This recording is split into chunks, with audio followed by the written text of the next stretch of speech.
Hello and welcome to Bernadoodle's Barnyard. So today I'm going to be making my first attempt at a goat cheese cheesecake. I'll be using a chev I made a few days ago, which is a really simple cheese. What you do is you take a chev culture, you heat the milk to 86 degrees, you add the chev culture and you let it sit overnight until it becomes a curd, then you just strain the cheese.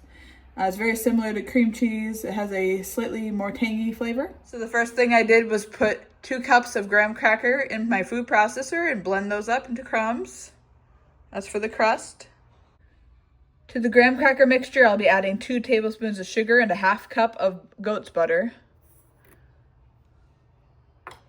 Because of a happy accident, I'll actually be using, instead of the butter and the sour cream, I'll be using my ice cream base, because instead of making a cream that I can make ice cream out of, it's so solid, it's essentially butter. So I think that'll be a good replacement for the butter and the sour cream. That's my plan. I'm going to blend this up and then put it in my spring bases for my cheesecake. So using a rubber spatula, push down the crust into your spring pan, make a nice flat even layer. So line your spring pan with some parchment paper. I'm going to be making a couple of cakes. So this is what it looks like when the graham cracker crust is all spread out. I'm going to be making a double batch of the crust. Preheat your oven to 325, and now it's time to make the cheese filling for the cake. For this next step, you're going to want to add 4 cups of the chev cheese to a cup and a third of sugar, 2 tablespoons of cornstarch, 1 tablespoon of vanilla, and a cup of sour cream. And for this, I'll be using my ice cream base instead of the sour cream. I'm going to blend that mixture together with my KitchenAid mixer.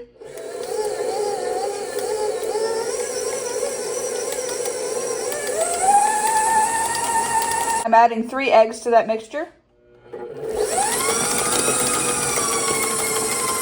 Now you're just going to pour this into the crust and bake it at 325 for an hour and a quarter.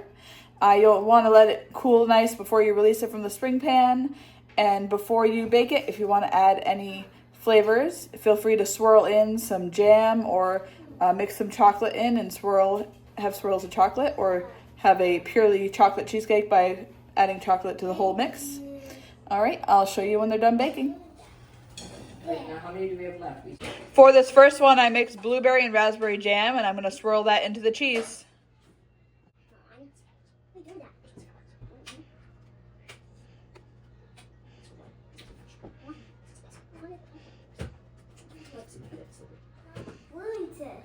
Here's the first cheesecake. You know it's ready when you whack the side with a spoon and the whole thing jiggles. If you have waves, it means it's raw. Here's the chocolate swirl cheesecake. It didn't really swirl like I wanted it to, but it should be tasty. And then I made a couple mini plain ones. So I'll let you know tomorrow how they look when I cut into them.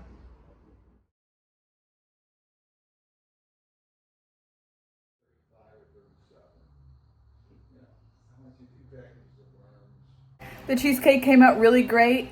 One thing I learned since making it is that you should put some water in the oven with it so it helps it steam it and it comes out a little nicer. Thanks for watching, guys. Please remember to like, subscribe, and ring the notification bell, and I'll see you next time on Bernadoodle's Barnyard. Have a good day.